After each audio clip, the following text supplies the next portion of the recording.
In this movie we will discuss the use of database files along with Visual Basic 2008. In the Visual Basic 2008 environment, you can write projects that display the data from external database files. VB 2008 uses ADO.NET. ADO stands for ActiveX Data Objects. ADO.NET allows you to access and manipulate data and allows you to work in a very user-friendly format called XML.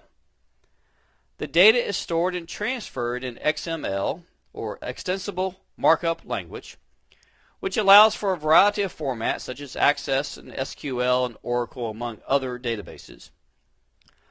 One of the great challenges that a software developer has is to allow for the multiple sources that are in different formats to be uniformly treated in a single application. By using XML data, we've taken one step closer to that process.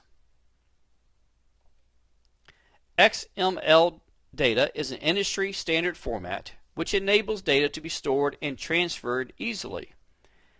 The necessary XML code is automatically generated by your Visual Basic 2008 application. So you really don't need to know much about the XML language properties. You simply need to know how the process works.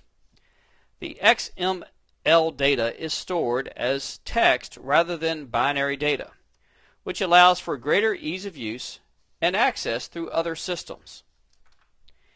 If you're familiar with HTML, you'll see similarities between XML and HTML in that tags are used.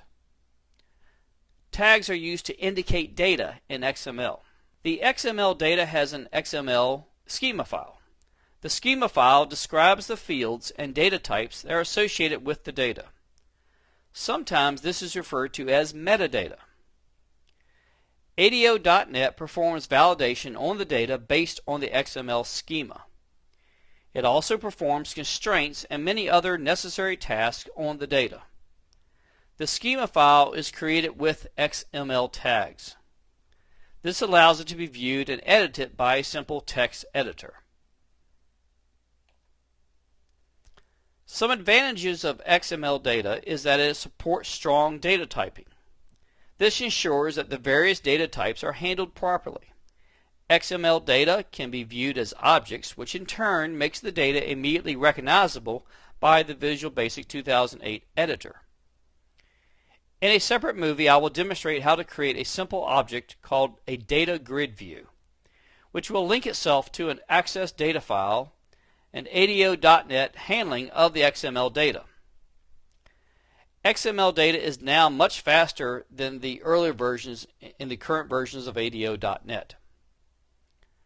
There will be a separate movie which will demonstrate the start to finish process of creating a Visual Basic 2008 application, which incorporates an access data file.